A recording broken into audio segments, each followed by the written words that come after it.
Hey, Zach, what's up, man? Nothing much, brother. How are you? Hey, I'm good. I'm good. Where are you coming out of? Austin, Texas. Oh, cool, man. Very cool. Yeah, that Austin just blew up, didn't it? It's been blowing up. Man, alive. Just like everybody. I mean, you got Joe Rogan's down there talking about it all the time. It's like there's just so much. So that's cool, though. Yeah, I've been here since 2011. Okay.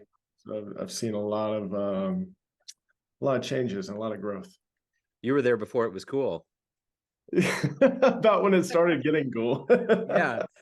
Well, hey, man, thank you for taking a minute out for the program today. I appreciate it. Yeah, absolutely, brother. It's my honor. So before we get into your life as a coach, I want to know one of the biggest things that we've gone through in our lifetimes was COVID.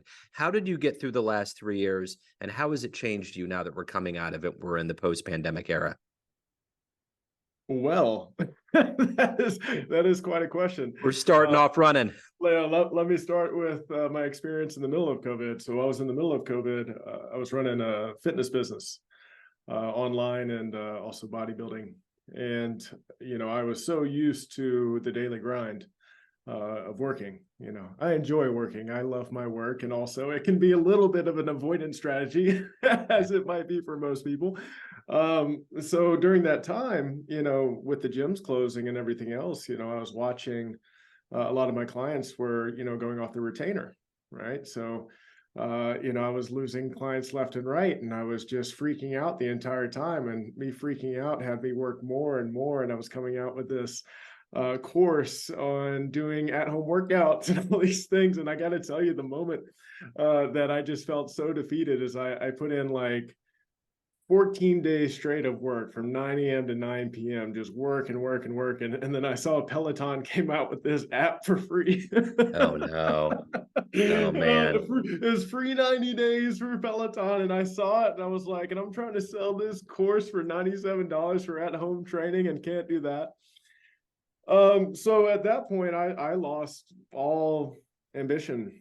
And let's couple the fact that Ben and Jerry's had some great timing of different ice creams that they came out with and all the Netflix shows. And I just submitted to being quarantined and being controlled. So I gained a lot of weight as a fitness coach during that time and really did some soul searching simultaneously, so that was a huge wake up call for me in a sense, the way that I operate on a daily, that I really wasn't focused too much on who I was being, and I was overly focused on what I was doing. So from that point forward, I think this happened for a lot of people as well. It's a huge transformation that's kind of happened over those 3 years. I discovered during that time that, there was something deeper that was calling me forward. And I started working with entrepreneurs, CEOs, C-suite executives when it comes to emotional intelligence and performance. And that was very fulfilling for a short time as well. And then just recently, it's like the more layers that you peel back that aren't you, the more of you comes forward. And whenever you pull those layers back, it's really painful while you're going through it. Yeah. But then, once that happens, you get to expand more. And for my personal story, I was addicted to pornography for 16 years of my life, from the time I was 14 to 30. While I was running my own business, I was hiding this addiction and I was able to heal from it, but not through a whole bunch of pain as well. And I'm happy to dive into that story, but this is just the overarching story to your Sure. question. Sure. And I just, another layer came off and I got in touch with the suffering of millions of men that are just absolutely being devastated by porn use when it comes to their relationships and their business and their life. And once I got reconnected, so to speak, to that suffering, I just knew in my heart that this was the next calling, and really, as of what I can see right now, the highest calling that I could serve on this planet. So let me ask you this. I'm going to put you in front of a bunch of third graders at a career day, and one of the kids looks up and says, "Hey, what do you do for a living?" How do you answer that child? I would tell that child that I help spiritual men quit porn, heal from shame, and rise to the highest version of themselves. So what did you want to be in the third grade? What was your dream? Baseball player, and I was a really good baseball player. I was a 3-sport star in high school. I still hold the batting average record in Georgia. My senior year, I batted 600. And then I went on to play college baseball. I ended up hurting my arm, and that was my first bout with depression and not Wow. knowing who I was. I was very skilled with sports, and that was the big dream. But absolutely knowing at this point that it was ultimately just a step in the journey that was leading me towards something that is even greater in my eyes. So let's go back to where you were born and raised. There was obviously seeds that were put into you to be an athlete and to be highly driven and to help people through their addictions right now. Kind of walk me through those seeds and how they became who you are today. Yeah, so I was raised in an upper middle class white American family. I had all the things that privileges that come with that. I acknowledge that. I honor that. I'm grateful for that. My father was in the military, so very structured, be your word, integrity. These were things that he was very much instilled into me. But then still, I have my own natural tendencies to not want to disappoint him. And through those natural tendencies of not wanting to disappoint him, I also would lie when I would get in trouble. And I actually trace back the beginning of characteristics that cover up an addiction as lying, right? Not wanting to be in trouble. So, there's a lot of high expectations, and when I didn't meet them, and again, I can't explain it any other way except for the first time it ever happened, I reacted in a way in which I lied, right? And then that just became a part of my shadow side, a part of my being. Now, my mother was the sports star. She played tennis in college. She was an incredible tennis player. Probably could have went pro if she wouldn't have had me. But both of them, were very much holding me to a high standard, but also gave me the free range to explore, whatever it is that I wanted to explore. Now, they put a baseball bat in my hand when I was like 2, and I was hitting off a tee, and that kind of did that. But I also played soccer and football and basketball, and got to go play outside and do all these things. So I really appreciate the freedom they gave me to explore the wonderment of a child. And then through that, I like to describe myself as, in high school and college at least, as being too smart for my own good. And smart doesn't always pertain to wisdom, right? Like, I got by with in high school with the 3.0 grade point average, just doing what I was doing, got by in college doing the same thing. And then the other part of my upbringing, and this is why I say spiritual, is that I was raised Roman Catholic. And if anybody's familiar with this religion, or you can really take religion as a whole. And I just want to say, as I'm speaking about this, that I'm not anti-religion. I'm anti-shaming of sexual expression and sexual energy, which a lot of religions have done through their own dogma. So through that process, I was born a sinner as a Roman Catholic. I'm born unworthy of God's love. I'm told that, sex before marriage is a sin. Sin equals guilt. Guilt equals shame. I'm told that watching porn is a sin, that masturbating is a sin, that exploring your body sexually is a sin. So through these things, these beliefs that I adopted over time started to influence, right, this feeling of shame and guilt. And ultimately, the feeling of shame and guilt when it comes to our sexual expression is what leads to us hiding and exploring our sexual expression in the overexpressed and overpopulated and jungle of porn. And it's really one of the contributing factors that has contributed to the creation of the porn industry and how rapidly it's grown and had an effect on the men in this world. Yeah, very true. Who's been kind of a role model or an inspiration for you in your life? Yeah, so when I look out to inspirations, ultimately Eckhart Tolle is a wonderful inspiration for me. Being able to see and observe his journey so far, starting off as kind of a counselor, and then certainly being in tune to his own journey internally and becoming who he is, and the impact that he's made on the world. I love the work that Joe Dispenza does when it comes to being able to bring in the scientific aspect of these things, right? And actually be able to put people into brainwaves and seeing that the metaphysical has truth in experiential practice of what's happening as well. And then when I look at another man, a guy out of Austin, Aubrey Marcus, just what he's been able to do with cultivating a really conscious community that's supporting an overall goal of unity throughout the world. And I'll tell you one more just recently, because I gotta shout him out. Robert Kennedy Jr. I have never voted for a man in my life. I've never voted for anybody in my life because I've never felt called to vote for somebody. I might I might come out of the shadows and vote for him, just because of how much truth that he's willing to speak and how much courage it takes to be able to do that. Yeah. I listened to an interview with him recently and it was fascinating. I never really knew a whole lot about him and his Yeah. history. And just even him having to endure what he did to see those people around him that were assassinated. There's just so much that goes into him. So you may have already answered my question, my next question, but it's this. If you can meet anybody alive on the planet right now, spend some time with them, who is it? Hmm. I think Joe Dispenza would be the person that I'd want to spend time with. When it comes with the work that I'm doing, one of the goals, let's just say, is to reform the addiction recovery space to modern principles that are really working. Modern principles, in my opinion, has to do with actually more like ancient wisdom when it comes to consciousness and understanding the internal world. So still a psychology, but at a depth of understanding oneness with God, oneness with Creator, oneness with all. And then bringing in the somatic-based healing therapies like thermotherapy, hot and cold therapy, breath work, things that are actually purging out stuck energy that ultimately is the cause of creating these, thought distortions of need and want and lack that ultimately drive a lot of people into different types of addictions, not just porn addiction. So the reason why I say I admire him is because, again, he's been able to take what is metaphysical theory and then now being able to use the right mechanisms and studies and everything else to bring validity to that. And that's something that I really admire and I'd like to bring into the addiction healing space. So speaking of someone like that, and you've mentioned a handful of people that are very highly driven, what is that motivation for you every day to wake up, to complete your mission, to help people, to do what you want to do with your life?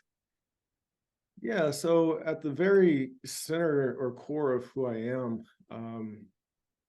words like service and love and grace and integrity and honesty and compassion, these things are what drive me.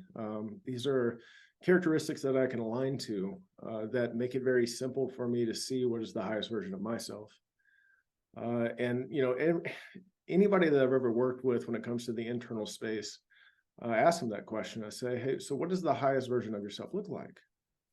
And a lot of them can't answer it. Now, some of them might put some external, and there's nothing wrong with putting some external wants and desires on top of that, what I have and what I'm doing. But in an internal guidance of understanding who you are, if you don't know what the highest version of yourself looks like in a sense of who can I align to and who can I be in this moment, then you're just struggling against your struggle. Like there's nothing that's really motivating or guiding you through that. So, I've been motivated before by big dream home, and I've been motivated before by and I still am, I'm not going to say I'm not, by an Aston Martin Vantage, right? Like this is some of the things that I can see that I'm like, oh, these are tangible things that would be great. But I also know that if I don't align with what is true to me inside of my soul, then these things are inconsequential in a sense of what actually fills me up. So the other part of that motivation is, well, who do I want to serve? Well, what really opened up for me was the realization that, well, by me not focusing on a part of myself, because I was addicted to porn for 16 years, like, even though it's in the past, that is still my experience. That's still a part of me. So by rejecting, not really putting all my time and attention with the skills and the wisdom and the practices that I have that I know have worked so well inside of this space already, I was rejecting a part of myself. So once I opened up that pathway to that realization that, oh my goodness, like look at this, let's just use, I know the word pandemic is always, really nice to say these days, but let's look at this massive pandemic of men that are suffering. And let's look at why you are choosing to not go into this space, even though it's already a part of you. So when I look out and I see the men that I'm serving inside of this space, and even not knowing the men that are suffering, but just knowing it, just based off the stats and also my own experience, I just see a whole bunch of me. And that motivates me because I am honored to be an example of somebody that's been in the depths of hell of addiction that can come out of it and show them that it's possible, because a lot of the guys that I work with don't even think it's possible. So those are the primary motivators for me. So what has been one of your best success stories?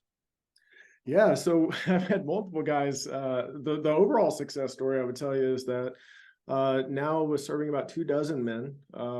And even when I was serving the guys that were like entrepreneurs and C-suite execs, 60 to 70% of the men that I was serving were having a porn problem. So this is just, something in which is common.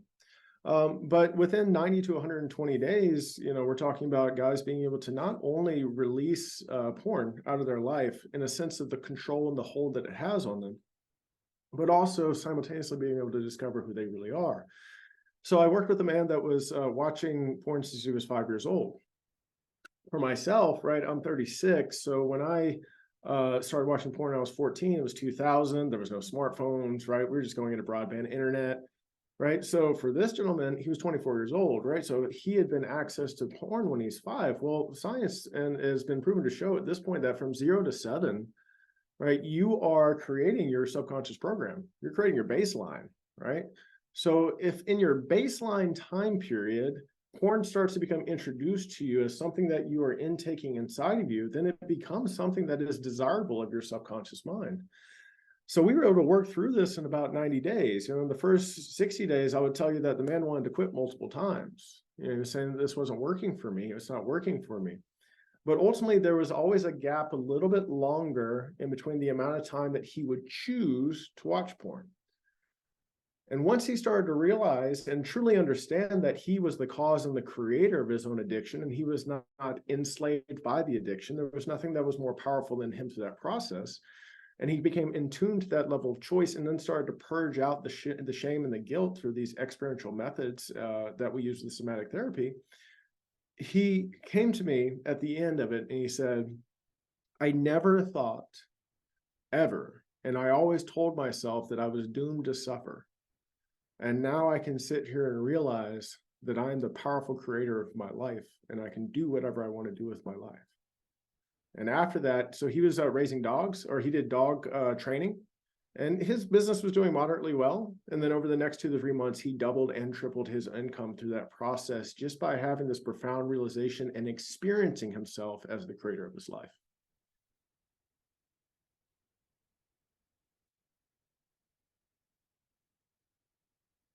Sorry. So of all of the things that you've done in your life, what are you the proudest of? I would say that I'm the proudest of myself, in a sense of being able to move through this addiction and also choosing myself.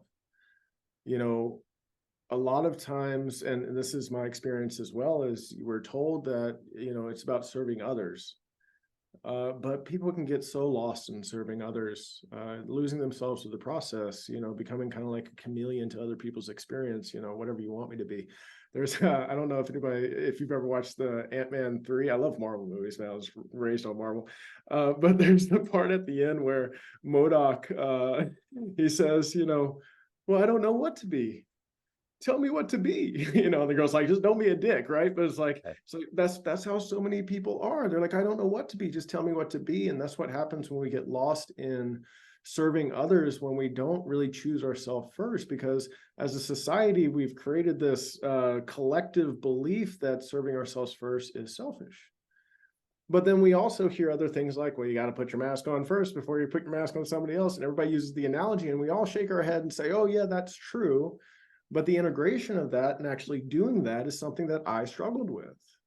Yeah. So in this last year, I have moved through my own internal resistance of those beliefs to say, no, Zach, you're choosing yourself first, and you're choosing yourself first so that you can be a better servant for others. And that's also what came through with this big realization in my life about who I was going to serve and how I was going to serve these men. So I'm curious, as someone that was close to the major leagues and wanted to be a professional baseball player, if you could go back in time and see any baseball game moment with your own eyes, what would you have loved to have seen? Ooh, probably the 1996 World Series where Mark Wohlers for the Atlanta Braves wins, the series. Actually, Steve Avery, who was the pitcher during that time, and he was the fourth rotational pitcher, and he was one of my favorite pitchers. But we had Greg Maddux and Tom Glavine and John Smoltz. We Oh had those yeah. guys. But Avery was the guy that was kind of like the wild card, but he pitched an incredible game in the fourth game and was the one that actually sealed the win for the Braves. And like I said, I was raised in Georgia and I was born in Louisiana. So the Braves were pretty much the team of the Southeast. I would have loved to have been at that game to just celebrate that win. You guys are getting a really good Royals player. Nicky Lopez was traded to Atlanta this week. Yeah.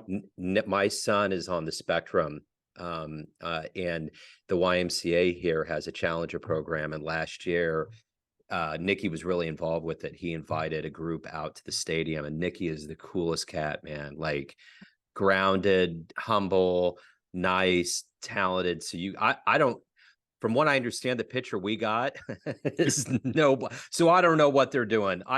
That's the kind of the part of baseball I stay out of. I Yeah. like to kind of pick away at the stats, but when it comes to front office stuff, it's a mystery to me. Yeah, I think Moneyball really changed the game in that, Yeah. that whole philosophy and having it work for some. And I mean, maybe it works for everyone. I think it's just everybody's interpretation of trying to make it work. Yeah. Yeah. Well, speaking of Moneyball, what they're doing in Oakland is pretty dynamic and amazing. The fact that they're filling that stadium because they're not wanting to have it's so that what a weird dynamic, you know. And they're in the basement like the Royals. We're competing for the worst record in baseball. So, you know. But Oh, and it was just recently too with the Royals. They won the World Series, right? In yeah. Yeah, the yeah. early 2010s, something like that. It was 15. Yeah, we went in 14 and won in 15. And man, we've nosedived since. We got a new ownership. We want to get a new stadium. There's so many things going on. But I think, as you probably already know this, like I'll watch it. My wife and I watch it quite a bit. And she's just kind of scratching her head. And I'm like, it's chemistry. These guys just don't have it. They wanted to recreate what they did in 14, 15, bring this crop of farm kids up, have them gel, because we're in a market where we can't spend a lot. It's Moneyball matrix, but it's not working. They're just not, they're not gelling. So, Yeah. so let me ask you this. Everyone out there, Zack, has a perception of you. You have all these bubbles of people. You have family, friends, clients, colleagues, but you run the show. What's your perception of you? What's your take on who you are? Well, I'll say this, and this is something that I'm still moving through at this point, but I know it to be true. So I'm going to speak my truth in the way that I understand it and experience it. I know myself to be God expressing myself as Zack. I also know you to be Joe or God expressing itself as Joe. I know the trees to be God expressing itself as the trees. To me, this is the deeper truth that I've uncovered in my own experience. And also why I talk about, again, this aspect of spirituality. I like to say that I found God in spite of God. And what I mean by that is I found God in my own personal relationship, in spite of the beliefs that I was told to believe. And I never had such a connected, grateful, emotional connection with God until I went within and truly started to, again, peel back those layers and find out what is true to me, and what this has done for me. And I like to tell people this, look, like guys, I don't care what you believe. I just want to know that what you believe serves you. Because if it doesn't, why would you believe it? And it's not that I'm perfect, because I'm still can catch my ego doing all sorts of different things about trying to tell me that I'm not worthy and not good enough and all these stories of lack, right? So it's not that I'm invincible from this voice, but I do have something to ground me back into, which is like, what do I want to be true and what do I want to experience?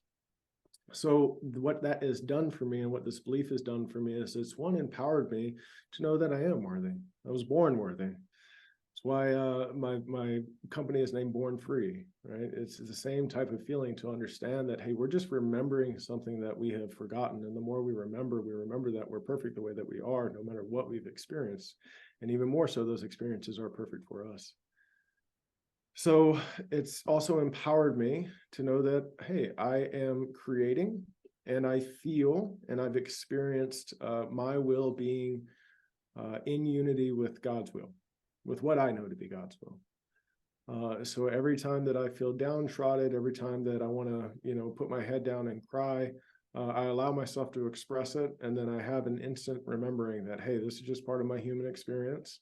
And it's a part of everybody else's human experience. But ultimately, I keep moving forward because I know that I have the will of God behind me. Well said. Zach, if anyone wants to reach out to you, learn more about you, hire you, anything about your world, where can they go? Yeah, absolutely. So you can go on to any of my social media outlets, mainly Instagram or Facebook or YouTube at Zack Blakeney. Luckily, no one really has my name. You can check out the website, www.iambornfree.net. That'll bring you to my one-on-one coaching. And then also, if you go to my Instagram, you can DM me Born Free, and I will know that you're coming from this show. And I'll be happy to answer any questions that you might have. I'm an open book. I don't hold anything back. I just want to serve you. Excellent. Zach, this has been great. I love the story of redemption and just that good old-fashioned human grit. So thank you for opening up. I appreciate your story. It's my honor, Joe. Thank you. Thank you. Have a good day.